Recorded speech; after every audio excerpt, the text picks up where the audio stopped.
Hello everyone, আসসালামু আলাইকুম। সবাইকে কেমন আছেন? Welcome back. তো আজকে আমি আপনাদের দেখাবো দুইটা সিম্পল ভাজির রেসিপি, যেটা আপনারা এই শীতে গরম ভাত দিয়ে খেতে পারেন, খুবই মজা লাগবে খেতে।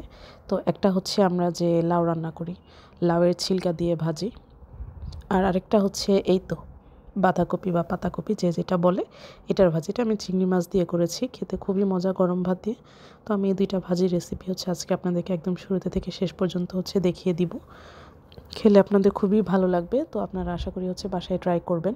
খুবই সিম্পল রেসিপি। তো আমি এখানে প্রথমে হচ্ছে লাউয়ের ছিলকা ভাজিটা করব। এখানে আমি গাজর আলু অ্যাড করব। তো আমি এত সুন্দর করে কেটে নিয়েছি কুচি করে গাজর, তারপরে আলু, তারপরে হচ্ছে আপনার লাউয়ের ছিলকা।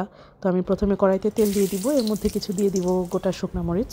শুকনা মরিচ দিয়ে কিছুক্ষণ ভেজে আমি পেঁয়াজ দিয়ে দিব। তো সাউন্ডটা খুবই সুন্দর লাগে আমার কাছে, অল টাইম যে কোনো রান্নার সাউন্ডই ভালো লাগে আমার কাছে, বিশেষ করে তেলে কিছু দিলে এটার সাউন্ড খুবই মারাত্মক ভালো লাগে। তো পেঁয়াজ দিয়ে একটু ভাজা ভাজা করে আমি বেশ কিছু কাঁচামরিচ দিয়ে দিব। আমি ভাজি ঝাল খেতেই পছন্দ করি। তো এই তো সুন্দর করে ভেজে নেড়ে চেড়ে যখন একটু ভাজা ভাজা হয়ে আসবে, তখন আমি হচ্ছে এর মধ্যে অ্যাড করে দিব আলু। আলুর পরে দিয়ে দিব হচ্ছে গাজর, এরপর দিয়ে দিব হচ্ছে লাউয়ের কেটে রাখা সেই ছিলকা। তো এক এক করে তিনোটাই দিয়ে আমি খুব সুন্দর করে হচ্ছে এপিট ওপিট করে ভালোভাবে হচ্ছে নেড়ে চেড়ে নিব। সুন্দর করে নাড়া দিব যেন হচ্ছে তেল বা পেঁয়াজ মরিচ যেটাই বলেন সুন্দর করে হচ্ছে এর সাথে সুন্দর মিক্সড হয়। মিক্সড না হলে হচ্ছে আপনার এক জায়গায় তেল লাগবে তো এক জায়গায় লাগবে না। তো আমি এখন অ্যাড করে দিলাম হচ্ছে লবণ। প্রয়োজন মতো হচ্ছে আমরা লবণ দিয়ে দিব। প্রথমে অল্প দিলেও হবে, পরে যখন হচ্ছে এটা কমে আসবে, ভাজিটা হয়ে যাবে, তখন চাইলে হচ্ছে টেস্ট করে অল্পও দিতে পারেন। তো এই তো আমি বেশ কিছুক্ষণ ঢেকে রাখবো। ঢেকে রেখে যখন দেখবো যে এটা হয়ে আসছে, তখন আমি বেশ কিছু কুচি করে ধনেপাতা দিয়ে দিব। এই ভাজির মধ্যে ধনেপাতা দিলে বিলিভ মি এতটা টেস্ট, এতটা মজা হয়, মানে এতটা ইয়ামি লাগে ভাত দিয়ে খেতে, বলার মতো না। রসুন আর কাঁচামরিচের ভর্তা করলে যে স্মেলটা পাওয়া যায় সুন্দর এই ভাজি থেকে, সেটা পাওয়া যায়। ভাজিটা দুর্দান্ত লেভেলের মজা। তো আপনারা দেখেন কি সুন্দর দেখাচ্ছে। আমি এদিক সেদিক করে চারিদিক থেকে আপনাদের সুন্দর করে দেখিয়ে দিলাম। তো আমার ভাজি হয়ে গিয়েছে। আমার আর বাড়তি লবণের প্রয়োজন পড়েনি। আমি যেটুকু লবণ প্রথমে দিয়েছি আমার ওটুকুতেই হয়ে গিয়েছে। তো আপনারা এভাবে চাইলে ট্রাই করবেন। আপনারা এর মধ্যে আরও কোনো সবজি অ্যাড করতে পারেন ভাজি দেওয়ার জন্য। বরবটি অ্যাড করতে পারেন। আমি বরবটি করিনি, আমার কাছে এই তিনটাই সুন্দর লেগেছে, কালারফুল। তো আমি এখন করে নিব হচ্ছে পাতাকপি ভাজি। আমি এটা করার জন্য প্রথমে তেলে হালকা রসুন দিয়ে নিলাম। দুইভাবে করেছি আমি। ওটাতে কোনো রসুন দিইনি, এটাতে আমি হালকা একটু রসুন বাটা দিয়ে নিব। কুচি করেও দিইনি, হালকা জাস্ট অল্প একটু রসুন বাটা দিয়ে আমি এর মধ্যে কুচি করে রাখা পেঁয়াজ দিয়ে দিব। তো পেঁয়াজ দিব, তারপরে আমি কাঁচামরিচও দিয়ে নিব। আমি এটাও ঝাল ঝাল করে করবো, এই জন্য বেশ কিছু কাঁচামরিচ দিয়ে নিলাম। তারপরে অ্যাড করে দিলাম লবণ।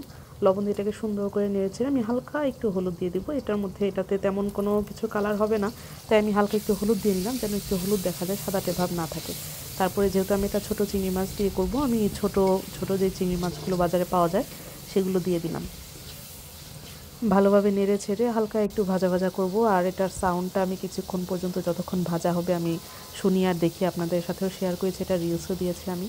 তো এটা এত সুন্দর একটা শব্দ হয়, আর দেখতে এত সুন্দর লাগছে চিংড়ি মাছগুলো, কাঁচামরিচগুলো, বলার মতো না। তো সবাই আমাকে হয়তো ভাবতে পারে যে পাগল, এটা এতক্ষণ পর্যন্ত কেন দেখায় বা হচ্ছে কেন, এরকম ভাবার কোনো কিছু নেই। আমার কাছে খুবই ভালো লাগে, তাই আমিও দেখি আপনাদের সাথে শেয়ার করি, এই আর কি। তারপর এটা যখন ভাজা ভাজা হয়ে আসবে, আমি এর মধ্যে হচ্ছে অল্প অল্প করে হচ্ছে সেই বাঁধাকপিটা হচ্ছে দিয়ে দিব, কুচি করে কেটে রাখা, আমি ধুয়ে রেখেছিলাম। তো ধুয়ে সুন্দরভাবে ফ্রেশ করে এটা হচ্ছে অল্প অল্প করে দিয়ে দিব, দিয়ে হচ্ছে সুন্দর করে নাড়াচাড়া দিব। অনেকক্ষণ এটা ভালোভাবে নেড়ে চেড়ে যখন মিক্স করব, তখন এটা হচ্ছে লবণ দিয়ে দিব। আমি লবণটা আমি পরেই দিয়েছি এখানে, আমি তেলের মধ্যে হালকা দেই অনেক সময়, আবার অনেক সময় দেই না। তো সুন্দর করে নেড়ে চেড়ে দেখেন কি সুন্দর লাগছে দেখতে এটা। আর এটা হলুদ দেওয়াতে পরে যখন এটা হয়ে আসবে, তখন হালকা একটু কালার দেখাবে, তাছাড়া এরকম সাদাই দেখাতো আর কি। তো খুব ভালোভাবে এটা নেড়ে ছেড়ে এভাবে হচ্ছে ঢেকে দিব। তারপরে এই 10-15 মিনিট মিডিয়াম আঁচে রাখার পরে এটা আমি দেখবো যে অনেকটা হয়ে গিয়েছে।